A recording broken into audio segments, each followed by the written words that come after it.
Welcome, good morning, good afternoon, good evening, wherever you are listening to me from. Thank you for watching all our videos. Thank you for your likes. Thank you for your comments. We appreciate you. Honestly, we appreciate you. And if you're new here, we're happy you find us. Please do not forget to hit on that notification button. Do not forget to hit on that notification button so that you will not miss out on our next and upcoming videos.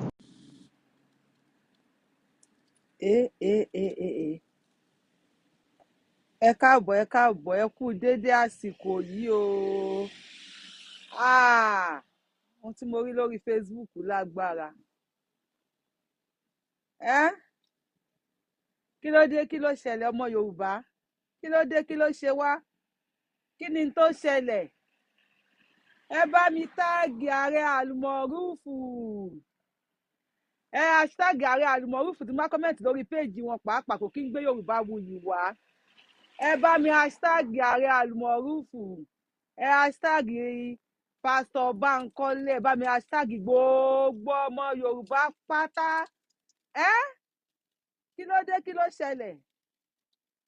Good afternoon, mo kí yín ẹ káàbọ̀ gbogbo ọmọ Yorùbá pátá, ẹ káàbọ̀. Kí ló ṣẹlẹ̀? Kí ló dé? Kí ló dé? Kí ni tó ṣẹlẹ̀? Èèwọ̀ rẹ o, ajá ìjòbì. Bó o sí ààrẹ ajá ìjòbì, ẹ bá mi táàgì ààrẹ àlùmọ̀rúfù, ẹ táàgì Pastor Bankole, ẹ táàgì gbogbo ọmọ Yorùbá pátá. Èèwọ̀ ajé ìjòbì o, ajé ìjòbì. Ẹ jèbùrẹ́ kò gbọ́dọ̀ ṣẹlẹ̀. Ẹ jèbùrẹ́ kò gbọ́dọ̀ ṣẹlẹ̀ o, kò gbọ́dọ̀ ṣẹlẹ̀. Ààrẹ àlùmọ̀rúfù, kí ló dé ẹ̀gbọ́n mi, kí ló dé? Please don't say what is anybody. Ẹjọ́ yẹn kọ́ ni mo bá wa ẹjọ́. I am not here to against anybody. I am for Yoruba nation. Anything that concerns Yoruba nation. Ìgbòho ni mí, Yorùbá ni mí. I am here for anything that concerns Yoruba nation. Ìpè náà tútù ni mo wà. Mo kàn ń bẹ̀ ní Pastor Bankole náà, mo ń bẹ̀ yín ni o. Oníkálukú ló mọ inú ara ẹ̀. Ọ̀run dẹ̀ ló mẹ́ni tó máa là. Lọ́run mi là ṣe wáyé. Ọ̀run ló mẹ́ni tó máa là o. Oníkálukú, Ọlọ́run ọba mọ inú oníkálukú. Ọlọ́run ọba mọ èèmù tí oníkálukú fi ń jáde fún Yorùbá nation yìí. Gẹ́gẹ́ bí èmi Yorùbawùyí tẹ́mi fi ń jáde fún Yorùbá nation yìí ni pé bí ìyà ṣe ń jẹ àwọn èèyàn. I am not getting anything from it. Even though àwọn kan ní wọ́n ti monetize page wọn, wọ́n ṣe fi Sunday Igboho sọ̀rọ̀. Ẹ̀yẹ́ káwọn náà gbèsè táìsì page wọn. Tá a bá monetize page wa ká lè bá máa sọ̀rọ̀ sí Sunday Igboho pa owó. Kí àwọn náà kí wọ́n lọ gbèsè táìsì page wọn. Ẹ má jẹ́ káwọn àwọn ní depression. Kí wọ́n padà wá sí ẹ̀yẹ wa. Mo bẹ̀ yín ni, mo ń bẹ̀bẹ̀ ni, ẹ̀yin ọmọ Yorùbá, kí ló dé kí ló ṣẹlẹ̀? Ẹ fún òní mú wa, èdè òní dì wá. Ìdáwọ́ ṣe wẹ́rẹ́ yìí nísìn, ọ̀nà lè máa fẹ́ fà díẹ̀. Aláàfin ò ní bínú. Aláàfin ò ní bínú lọ́wọ́ yìí. Bàbá náà ò ní bínú. Bàbá Aláàfin Ọ̀yọ́, Òjòpá ṣẹ̀kẹ̀rẹ̀ ọmọ Àtìbà. Adéyẹmí ọmọ ikú tí kú ò gbọdọ̀ pọ̀ márùn táwọn ò gbọdọ̀ ṣe. Aláàfin náà ò ní bínú lọ́wọ́ yìí. Bàbá Aláàfin ò ní bínú, àwọn náà ò ní bínú lọ́wọ́ yìí. Wọ́n mọ̀ pé ara ń ta gbogbo wa ni, ara ń kan wa ni. Ara ń kan wa, obi ṣe tọ́ bọ́nú aṣọ. Ọwọ́ mo fi gbé fóònù dání, òtútù mú mi ibi tí mo wà yìí.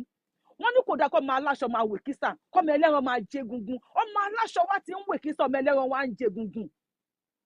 Ààrẹ àlùmọ̀rúfù ẹ jẹ́ ká rántí wípé nígbà tí èmi àti yín wà ní kékeré, mi ò lè sọ́tọ̀dọ̀ yóò bẹ́ẹ̀ tí ìgbà tí mo wà ní kékeré mi, máa wò pé at least mo fẹ́ pé ìlànà kọ́ ilé kan jọpọ̀ wọ́n sọ pé bóyá mi ìmọ̀ tó sọ pé wọ́n fi kọ́lé yẹn jọ yẹn. Mo máa wò pé èní tí máa ṣiṣẹ́ kinní kan, mo rò pé láàrin 10 years tí bá ti ń ṣiṣẹ́ máa mọ́wọ́ ẹ̀ máa kojú, mo lè kọ́ ilé yẹn. Ọmọ tó ní ìyá wọn ò là, tó ní bàbá wọn ò lówó lọ́wọ́, wọ́n á lẹ́nu ẹ̀ lòun náà wà yẹn. Ara ń kan wa ni, inú ń bí wa ni. À ń dààmú lókèrè tá a wà. Àwọn tó wà lé náà ò gbádùn. Èso ní ara ń kan wa. Ará Ìmọ̀rúfù, ẹ jẹ́ ká ṣe ní pẹ̀lẹ́pẹ̀lẹ́ ká ṣe wọ́n rí ẹ̀yin náà. Ẹ̀yin ń bínú pípẹ́ Aláàfin ò ṣe é rí fín. Aláàfin olórí ọba aládé ni kò ṣe é rí fín. Lẹ́yìn ń bínú sí. Ẹ ń bínú pé ká má tẹ àwọn bàbá wa lójúmọ́lẹ̀. Ẹ ń bínú pé ká má fi àwọn bàbá wa yílẹ̀. Ẹ ń bínú pé tá bá tú àwọn bàbá wa yìí, tá bá pa wọ́n nípakúpa, tá bá ṣe wọ́n níṣekúṣe, tá bá mọ̀ lẹ́sìn wọn, tá ṣe wọ́n dẹni yẹ̀yẹ́. Ẹ ń bínú pé tá ló bá wa pọ́n wọn lé.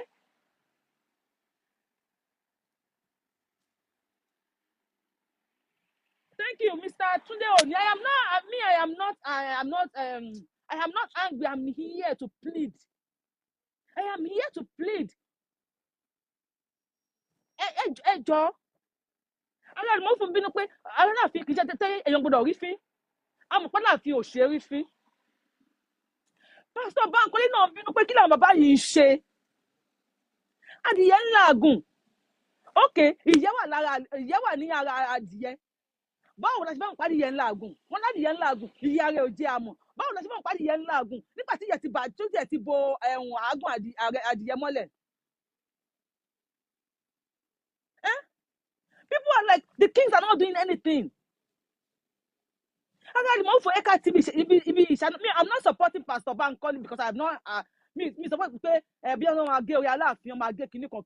but sometimes when you are hungry, when you might say what you don't expect to say. What you will say, and later, why would I say this? But I'm going crazy about this issue. People might be going crazy. People are not might be going crazy. We are going crazy. We are going crazy about this thing. In fact, ẹ má bú àwọn ọba, ẹ má bú àwọn òjòyè. Ó yẹ ká ti bí ìṣẹ́ náà kíyèsí ogun. À ń sọ pé òun lágbára báyìí, ó ní wá lára, ó ń kan wá lára báyìí. Ẹ̀yin ẹ̀wọ̀n tí Olúwo tún lọ ṣe. Olúwo tún fẹ́ fi ẹ̀hùn kíní kan olórí bòròró àbí kíní kan bòròró, tẹ́lifí bòròró kíní kan jẹ. Ṣé bí wọ́n ṣe ń pa àwọn ará Ìwó, tí wọ́n ń pa àwọn ará Ọ̀ṣun, tí wọ́n ń pa àwọn ará Èkìtì, tí wọ́n ń jí wa gbélẹ̀ Yorùbá, ṣé ó dùn mọ́ Olúwo lọ, ó dùn mọ́ Olúwo ni? Ṣé ó dùn mọ́ Olúwo ni? Even if we say our baba wa they are working under wọ́n ṣiṣẹ́ lábẹ́lẹ̀ because mi ò lọ sí school mi ò gbé ìmọ̀ dáadáa. If we say our baba wa wọ́n ṣiṣẹ́ lábẹ́lẹ̀ fine, they are ṣiṣẹ́ lábẹ́lẹ̀. They were like àwọn sá wọn fẹ́ kí Buhari declare wọn terrorist ni wọn fẹ́ kí Buhari sọ pé kíní kan Buhari fẹ́ kọ́ sọ̀rọ̀ síta. So nǹkan tí wọ́n bá sọ yẹn wọ́n máa ní àwọn ọba àwọn náà ignite ogun tó ṣẹlẹ̀. Either we like it or not, the Fulani are ready for war. And when this war came to our doorstep, it's already at our doorstep. When the Fulani bring the war into our bedroom, how are we sure this our obas will do anything to support us? Ojo ń payọ̀ nísìnyí, àárín ní pé orí ń dunnú ni. Ojo ń payọ̀ wà, ojo ń payọ̀ ọmọ Yorùbá. Ojo ti ń wọ́ ìyọ̀ ọmọ Yorùbá, ó ti ń wọ́ wa lọ sínú òkun pàápàá. Àwọn àárín ní pé àwọn ọba yìí orí wọn ń dunnú. Ṣùgbọ́n nígbà tó bá yá tí Fúlàní bá tan yín tà, tí òòrùn bá rọ̀ tán Fúlàní láti wọ́n á tan yín tà pẹ̀lú ẹ̀. Tálá ní tó máa save wa. Tálá ní tó máa gbà wá lẹ́yìn Elédùmarè. Èmi máa ń tẹnu mọ́ kinní kan lóòótọ́ àwọn mùsùlùmí àyè lọ ti pè mí pé alájà mùsùlùmí dẹ̀ ní kinní kan ẹ máa ń sọ̀rọ̀ nípa ẹbọ ṣíṣe. I believe in what my grandfathers, àwọn great grandfathers, I believe in my fathers. Tí ìwọ ní ẹ máa ń sọ̀rọ̀ nípa ẹbọ ṣíṣe, èmi ń sọ pé àwọn Aláàfin mọ tí wọ́n lè ṣe. Wọ́n mọ̀ nǹkan tí wọ́n lè ṣe, wọ́n mọ̀ nǹkan tí wọ́n lè pè, wọ́n mọ̀ tí wọ́n lè fi ṣẹ́yára bàgbó. Àwọn Ọọ̀ni of Ifẹ̀, wọ́n mọ̀ bí wọ́n ṣe lè fi ṣẹ́yára bàgbó. Àwọn Aláké Ẹ̀gbá, Àwùjalẹ̀ Ìjẹ̀bú. Àwọn bàbá yìí ní nǹkan lọ́wọ́. Àwọn bàbá wa yìí wọ́n ní nǹkan ní ọwọ́, wọ́n mọ̀ tí wọ́n lè lò, wọ́n mọ̀ bá ṣe lè ṣe. Ààrẹ Ìmọ̀rúfù, inú ń bí everybody, orí wa ń gbóná. Orí wa ń gbóná. Inú ń bí wa. I'm not supporting pé Pásítọ̀ sọ pé àwọn máa gé orí ọba. I am not supporting that. I am not supporting it. But tí ló bá bíyàn tó yàn lè ṣìṣọ. If anything is going on, ẹ jẹ́ ká ṣe ní àárín ara wa. We can call Pastor Bankole to order. Tí ẹ bá kó Pastor Bankole tí kò bá gbé fóònù yín, ẹ máa mọ àwọn míì tí ẹ tún máa pè. Bankole Pastor Bankole ẹ ṣe pé bí kò tó ẹ pé bí kò tó ẹ ṣe meeting yẹn.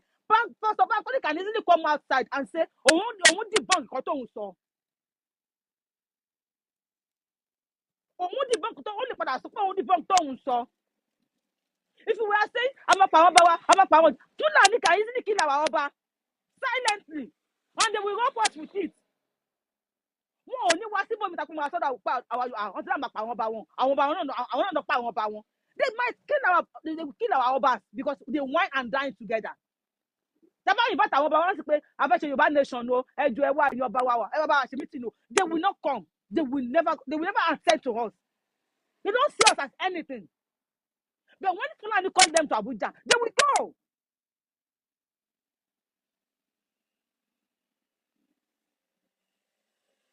They will go.